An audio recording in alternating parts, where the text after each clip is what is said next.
Hello friends, this is Vihaan. सबसे ज्यादा जो क्वेश्चंस हमसे स्टूडेंट्स ने पूछे वो यही थे कि आखिर पुलिस भर्ती कब आएगी। और सेकंड जो क्वेश्चंस हमसे पूछा गया, कम से कम 17,000 स्टूडेंट्स ने ये क्वेश्चंस पूछा है। सेकंड क्वेश्चंस क्या था कि आखिर ये पुलिस भर्ती आती है तो क्या हमें एज में रिलैक्सेशन मिलेगा या नहीं मिलेगा।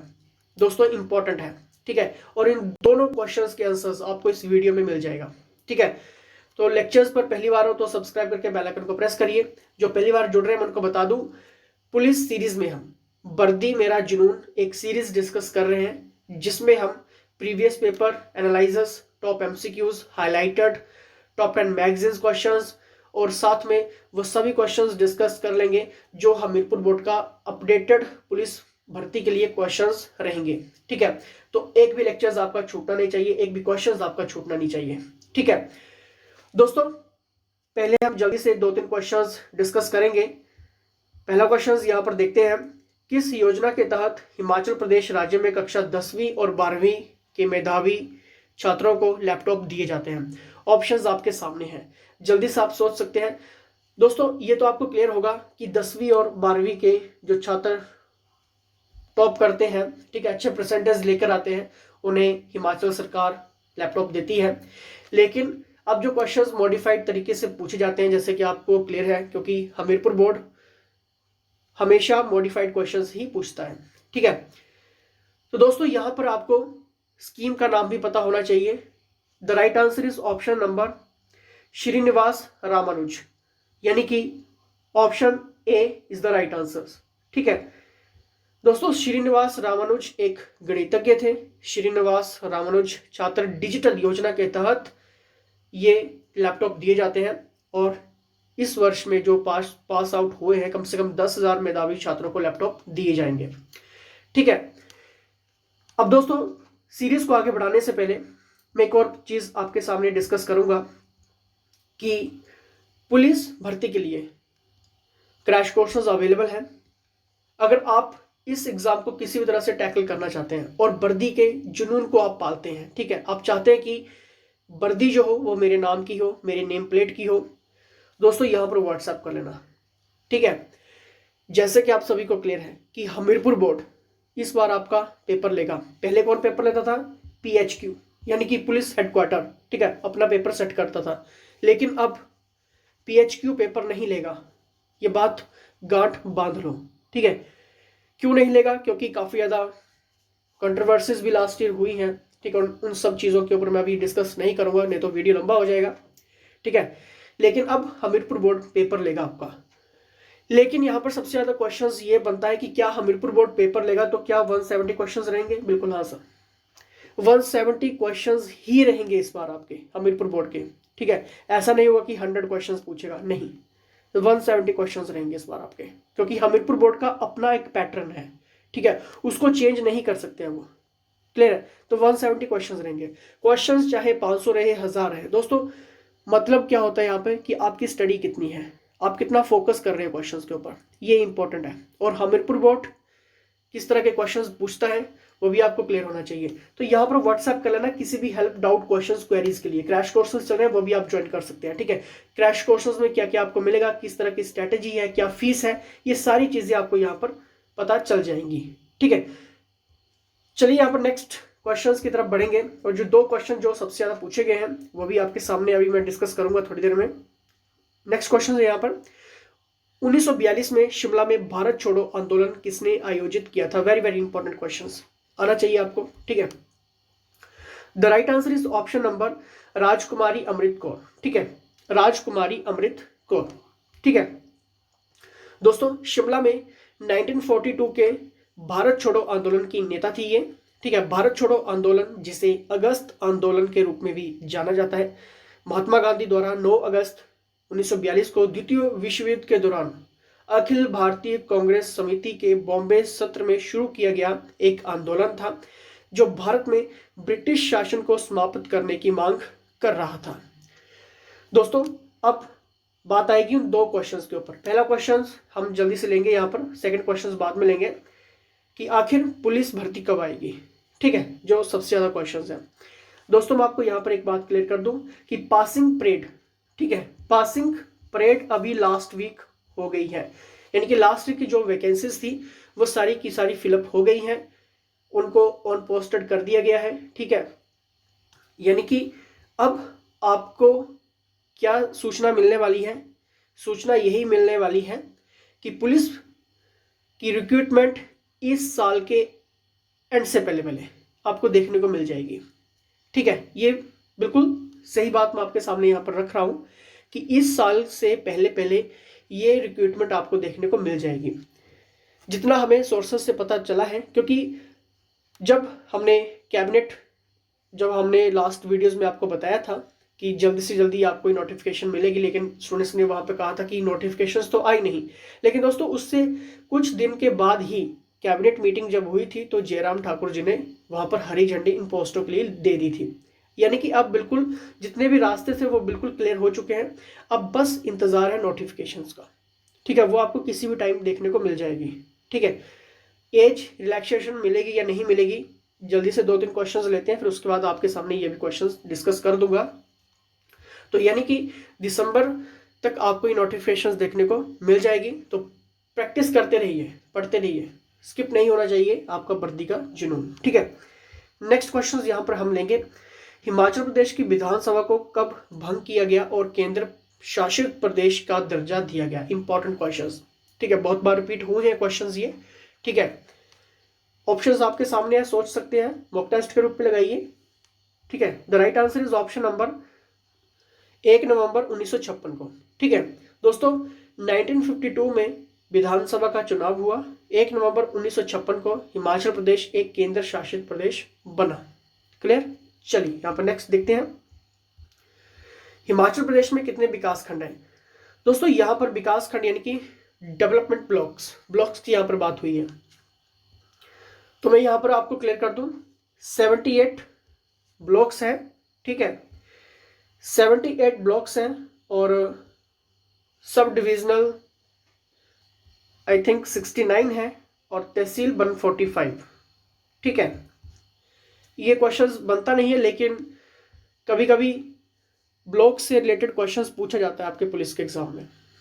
ठीक है, जो हमीरपुर बोर्ड का अपडेटेड सिलेबस है मैं वही आपके सामने डिस्कस कर रहा हूं अभी।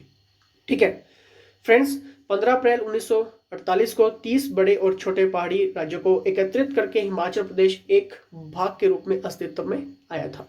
ठीक है, यानी कि बर्थ की बात करेंगे तो 15 अप्रैल 1948। क्लियर? चलिए यहाँ पर नेक्स्ट क्वेश्चंस देखेंगे, बागवानी अनुसंधान और विस्तार के लिए बागवानी और उत्कृष्टता केंद्र को हाल ही में डैश में खोला गया। इंपॉर्टेंट क्वेश्चंस है, excellence for horticulture research and extension was opened recently at. ठीक है, क्वेश्चंस में ये पूछा गया है। The right answer is option number Thunag. ठीक है, B is the right answer. Friends, 21 सितंबर 2019 को मुख्यमंत्री जयराम ठाकुर ने शनिवार को मंडी जिले के थुनाग में college of horticulture and centre of excellence for horticulture research and extension का उद्घाटन किया है। फ्रेंड्स, आपके पुलिस के एग्जाम में जो क्वेश्चंस बनते हैं वो यही होते हैं, इस टाइप के क्वेश्चंस होते हैं। एक आपके हो गए जितनी भी स्कीम्स हैं, ठीक है, बजट और इकोनॉमी सर्वे, ठीक है, कहाँ कहाँ पे पैसा और कितना कितना सेगमेंट रखा गया है। ठीक है, जो बेसिक सा क्वेश्चन होता है वो आपके हमीरपुर बोर्ड पूछता है क्वेश्चंस को। ठीक है, अगर आपको पता नहीं लग रहा है कि किस तरह से तैयारी करनी है पुलिस के लिए ताकि आप इस एग्जाम को टैकल कर सकें तो व्हाट्सएप कर लेना। क्लियर? नेक्स्ट क्वेश्चन यहाँ पर देखेंगे, 1819 में, ठीक है, 1819 ईस्वी में पहली बार शिमला की खोज करने वाले अंग्रेज थे। इंपॉर्टेंट क्वेश्चन है, the right answer is option number lieutenant rows. Lieutenant rows ने 1819 में शिमला की खोज की और यहाँ एक लकड़ी का कॉटेज स्थापित किया। क्लियर? ये लेफ्टिनेंट रॉज आपको याद रखना है, इंपॉर्टेंट है, एग्जाम में बहुत बार ये रिपीट हो चुका है क्वेश्चन। ठीक है, नेक्स्ट क्वेश्चन यहाँ पर देखते हैं, बाघल राज्य की राजधानी कौन सी थी? The right answer is option number A यानी कि अर्की। बघेल की स्थापना जो थी वो राणा अजय डे ने 1310-40 में की थी और 15 अप्रैल 1948 को भारत आए थे। ठीक है, बाघल की राजधानी अर्की थी। ठीक है, द इंपॉर्टेंट क्वेश्चन है ये। ठीक है, यहाँ पर बघेल की जो स्थापना थी वो राणा अजय डे ने ही की थी 1310 और 40 के बीच में। ठीक है, इस क्वेश्चंस को थोड़ा सा मैं मॉडिफाइड करके कमेंट बॉक्स में आपको मैं बता दूंगा। ठीक है, क्वेश्चन में थोड़ा सा डाउट है। ठीक है, अजय डे ने तो की थी 1310 और 40 में, बगल की राजधानी अर्की है, लेकिन थोड़ा सा डिस्क्रिप्शन में आपको मैं कमेंट बॉक्स में बता दूंगा इसका। ठीक है, इंपॉर्टेंट है तो इसलिए मैं आपको बता दूंगा यहाँ पर। ठीक है, नेक्स्ट क्वेश्चन यहाँ पर देखते हैं, धामी प्रजामंडल आंदोलन का नेतृत्व किसने किया था? इंपॉर्टेंट क्वेश्चंस, बहुत बार रिपीट हुए क्वेश्चंस। ठीक है, हाईलाइटेड भी है ये क्वेश्चंस और हमीरपुर बोर्ड का फेवरेट क्वेश्चंस बोल सकते हैं हम, क्योंकि फेवरेट क्वेश्चंस मैं यहाँ पर क्यों बोल रहा हूँ, क्योंकि देखिए दोस्तों, एचपी के जितने भी आंदोलन हैं, ठीक है, मोमेंट्स हैं, ठीक है, और कौन कौन से नेतृत्व किसने किया, कौन कौन से फेमस पर्सनैलिटीज उस आंदोलन में रही और वो आंदोलन कितना सक्सेसफुल हुआ, उस आंदोलन के पीछे क्या स्टोरीज रही। ठीक है, सनबन जितना भी ईयर्स हो गए। ठीक है, ये इंपॉर्टेंट है, ये आपको चीज़ें याद रखनी है। कुछ आंदोलन है जो काफ़ी फेमस रहे, फेमस पर्सनैलिटीज़ ने वहाँ पर हिस्सेदारी अपनी की, किससे रिलेटेड रहा। ठीक है, ये चीज़ें इंपॉर्टेंट है, हम हर एक क्वेश्चंस को डिस्कस करने वाले हैं यहाँ पे विस्तार से। ठीक है, the right answer is option number Bhagmal Sotha, यानी कि option number B is the right answer. 16 जुलाई 1939 को भागमल सोठा के नेतृत्व में लोग धामी की ओर बढ़ने लगे। भागमल सोठा को धामी में गिरफ्तार किया गया था। धामी के हलोक चौक पर भयभीत राणा ने लोगों पर गोली चलाने का आदेश दिया। इसमें बहुत सारे लोग मारे गए थे और कई घायल हुए थे। काफी फेमस ये आंदोलन रहा था। ठीक है, नेक्स्ट क्वेश्चन यहाँ पर देखेंगे, निम्नलिखित में से किस उद्योग को सूर्य उदय उद्योग के रूप में जाना जाता है? दोस्तों, ये क्वेश्चन पिछले 3 सालों में हाईलाइटेड हुआ है, सेंट्रल लेवल के एग्जाम में भी ये क्वेश्चन पूछा गया है। ठीक है, तो इसलिए ये इंपॉर्टेंट रोल प्ले करेंगे इस तरह के question. The right answer is option number B, यानी कि इंफॉर्मेशन टेक्नोलॉजी। दोस्तों, विशेष रूप से इलेक्ट्रॉनिक्स और दूरसंचार में एक नए और बढ़ते उद्योग को सूर्योदय उद्योग के रूप में जाना जाता है। आईटी उद्योग को सूर्य उदय उद्योग कहा गया है क्योंकि ये पिछले 10 वर्षों में तेजी गति से बढ़ा है और आगे भी बढ़ रहा है और आने वाले वर्षों में भी बढ़ने की जबरदस्त गुंजाइश है। ठीक है, नेक्स्ट क्वेश्चंस यहाँ पर हम लेंगे, निम्नलिखित में से किसने स्वतंत्र भारत का पहला बजट यानी कि अंतरिम प्रस्तुत किया? ऑप्शन सामने है, द राइट आंसर क्या होगा? 3 सेकंड सभी के पास रहेंगे। The right answer is option number C, यानी कि षणमुख चेट्टी। ठीक है, षणमुख चेट्टी पहले वित्त मंत्री थे। ठीक है, 26 नवंबर 1947 को स्वतंत्र भारत का पहला बजट पेश किया था इन्होंने, षणमुख चेट्टी ने। ठीक है, पहले वित्त मंत्री ने 26 नवंबर 1947 को स्वतंत्र भारत का पहला बजट पेश किया था और ये अंतरिम बजट था। ठीक है, ये याद रखना है। क्लियर? चलिए नेक्स्ट यहाँ पर देखते हैं, लाइफ टाइम अचीवमेंट के लिए लता मंगेशकर पुरस्कार किसने जीता है? इंपॉर्टेंट क्वेश्चंस है। The right answer is option number Usha Mangeshkar. Usha Mangeshkar को लता मंगेशकर पुरस्कार 2020-21 से सम्मानित किया गया है। यह पुरस्कार राज्य सरकार के सांस्कृतिक विभाग द्वारा दिया जाता है। पुरस्कार में 5 लाख रुपए का नकद पुरस्कार और एक प्रमाण पत्र और एक स्मृति चिन्ह शामिल होता है। दोस्तों, अब जो क्वेश्चंस आपके सामने हैं कि क्या हमें एज में रिलैक्सेशन मिलेगा या नहीं मिलेगा। ठीक है, जो सबसे ज्यादा कॉमन क्वेश्चंस हैं। देखिए दोस्तों, जब भी आप कोई फॉर्म फिल करते हैं, ठीक है, कोई भी फॉर्म फिल करते हैं, वो फॉर्म जनवरी से लेकर दिसंबर तक जब भी निकलता है, ठीक है, यानी कि अप्रैल, मई, अगस्त, जून, जुलाई, जब भी वो फॉर्म निकलता है कोई भी फॉर्म, उसकी जो एंड ऑफ एज पूछी जाती है, यानी कि कैंडिडेट की एंड ऑफ एज जो उसमें मेंशन की जाती है वो जनवरी मेंशन की जाती है, यानी कि एक और आगे ईयर लिखा होता है, चाहे वो 2019, 2020, 2021, ठीक है, उसमें ईयर लिखा होता है। ठीक है, यानी कि वहां पर मेंशन की जाता है कि इतनी तारीख तक कैंडिडेट की इतनी एज होनी चाहिए, कंप्लीट एज। ठीक है, चाहे वो 25 वर्ष मांगी गई है, 35 मांगी गई है, 45 मांगी गई है, 28 मांगी गई है। ठीक है, तो एंड ऑफ एज जो है वो एक और आगे ईयर वहां पे मेंशन किया जाता है। तो यानी कि अगर ये पुलिस भर्ती दिसंबर तक आती है, यानी कि इस ईयर के एंड ऑफ तक आती है, तो आपकी जो एज कैलकुलेट होगी वो होगी 1/1/2020 तक स्टूडेंट की, यानी कि कैंडिडेट की इतनी एज होनी चाहिए, कंप्लीट एज। ठीक है, वहां पर आपको ये मेंशन हो जाएगा। ठीक है, इसमें कोविड-19 का कोई हिस्सेदारी नहीं होगा। अगर आप ये सोच रहे हैं कि कोविड-19 है तो एज में रिलैक्सेशन मिलेगा, ऐसा नहीं होगा। ठीक है, अगर ये नोटिफिकेशन दिसंबर के बाद यानी कि जनवरी फरवरी में पुलिस भर्ती की नोटिफिकेशन निकलती है, तब दोस्तों वहां पर आपसे मांगी जाएगी 1/1/2021 तक स्टूडेंट की, इनकी कैंडिडेट की एज इतनी होनी चाहिए।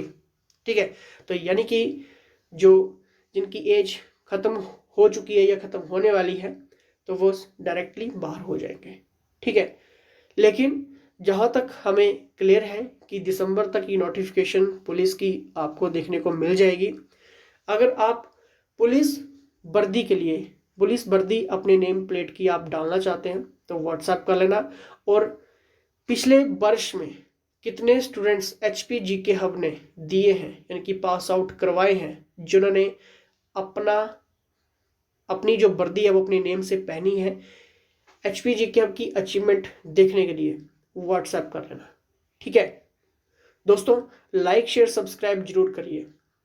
इस वीडियो में आपने बहुत कुछ देखा, क्वेश्चंस डिस्कस करिए कि ये हमने अपडेटेड सिलेबस जो हमीरपुर बोर्ड का रहेगा वो भी हम धीरे धीरे करके इस पुलिस वर्दी मेरा जुनून में हम डिस्कस करने वाले हैं। इंपॉर्टेंट क्वेश्चन सीरीज है, और साथ में हमने 2 क्वेश्चन जो सबसे ज़्यादा कॉमन थे वो भी हमने डिस्कस कर लिए कि पुलिस भर्ती कब आएगी और एज रिलैक्सेशन मिलेगा या नहीं मिलेगा। ठीक है, इन दोनों क्वेश्चंस को भी हमने डिस्कस कर लिया है। ठीक है, फिर भी अगर आपको कोई भी डाउट है, क्वेश्चंस है, कमेंट बॉक्स में कमेंट करिए या फिर व्हाट्सएप करिए। और किसी भी नीड के लिए आप यहाँ पर व्हाट्सएप कर सकते हैं। ठीक है, नंबर आपके सामने। तो लाइक शेयर सब्सक्राइब जरूर करिए। तो फ्रेंड्स, इसी के साथ जय हिंद, जय हिमाचल।